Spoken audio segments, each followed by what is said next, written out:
ही आदिशक्ती आहे.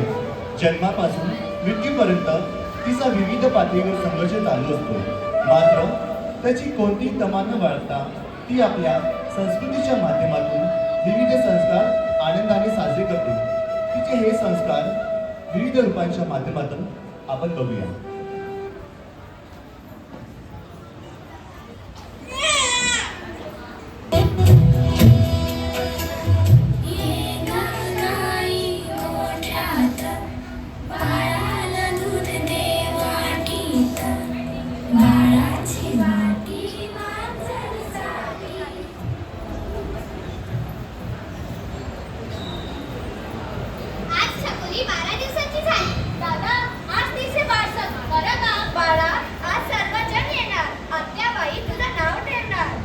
बारसं 12व्या दिवशीच करतात, कारण बाळ बाळंतीण आता बाहेरच्या वातावरणाशी जुळून घेण्यास सज्ज झालेले असतात. नामकरण म्हणजे बाळाची या जगातील स्वतंत्र ओळख होय. कुणी गोविंद घ्या, कुणी गोपाळ घ्या.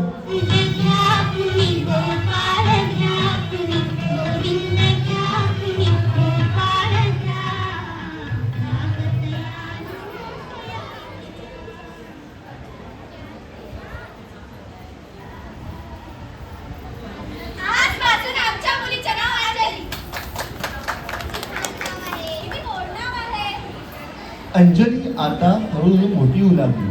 बालिका झाली, शाळेत जाऊ लागली. फुलपाखराप्रमाणे बागडू लागली.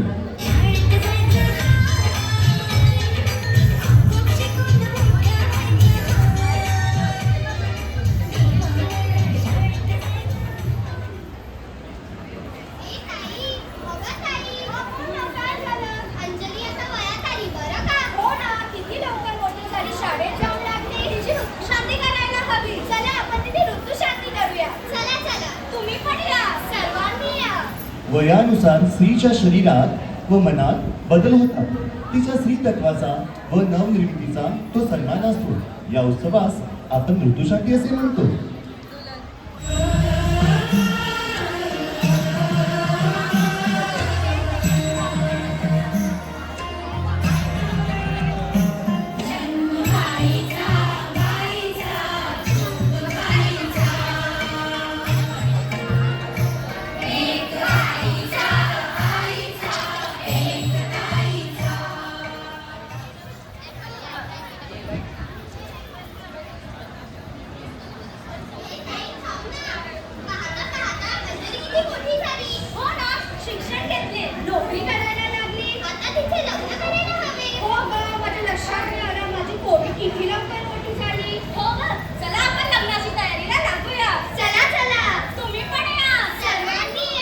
अंजलीच्या लग्नाची तयारी पूर्ण झाली आहे.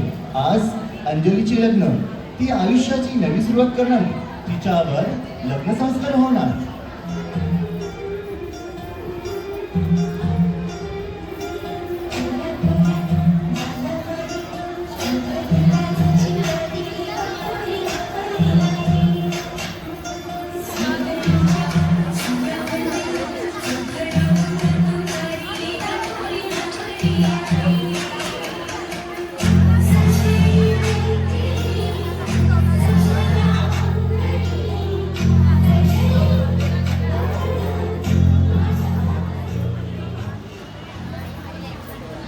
मंडपात आणायचे आहे. मंडळी, आज अंजलीचे अखिलेश रावांसोबत लग्न होत आहे. यांना शुभाशीर्वाद देण्यासाठी मंडपात यायचे. चला लग्नाचा शुभारंभ करूया. स्वस्ती श्री गणनायकं गजमुखं मोरेश्वरं सिद्धिदं बल्लाळो मुरुडं विनायकमहं चिंतामणि स्त्रीवरं लेण्याद्रि गिरिजात्मकं सुवर्णं विघ्नेश्वरं ओझरं ग्रामोरान् जनसंसितं गणपति कुर्या सदा मंगलम शुभमंगल. सावधान सावधान सावधान. स्वातंत्र्य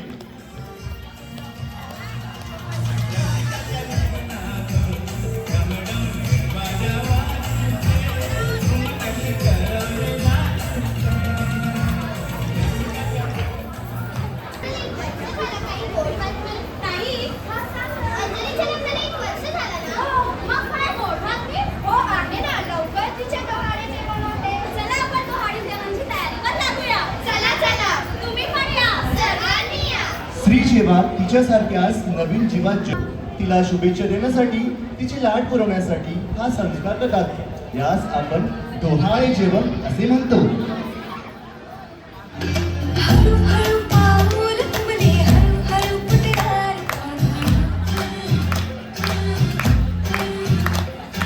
राखीचा राधातील लाड झुलवायला झोपा, रात्रीची सुरुवात, डोहाळे परवा, चला सगळ्या जाऊया करूया गजरा जाळीचा. सकाळ वाढून घालू हसऱ्या पोरांची, साथ चांगली आहे का? वाई होणारा, आला झुलणारा. वाई होणारा, वाई होणारा, आपला किनारा. अंजली आयुष्याच्या अंतिम टप्प्यात आहे. ती वृद्ध झाली आहे, मात्र तेवढीच प्रगल्भ, कणखर आणि परिपक्व झाली आहे. चला तर तिचा हा कणखरपणा आपण पाहूयात.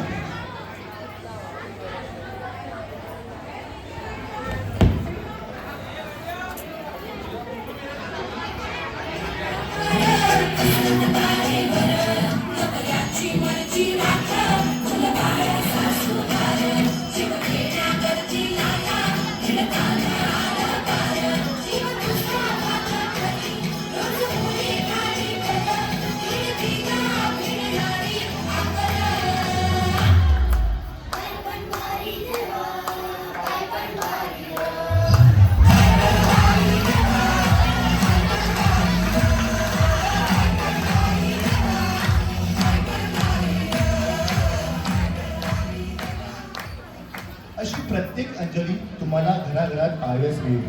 तिचा आपण आदर केला पाहिजे, तिला जपलं पाहिजे. जगावं त्या एका व्यक्तीसाठी, तिच्या आनंदासाठी, तिच्या हसण्यासाठी. ती वेगळी असते प्रत्येकासाठी. कधी बायको, कधी प्रेयसी, कधी आई, तर कधी ताई. भावना फक्त एकच. ती हसणार आहे कधी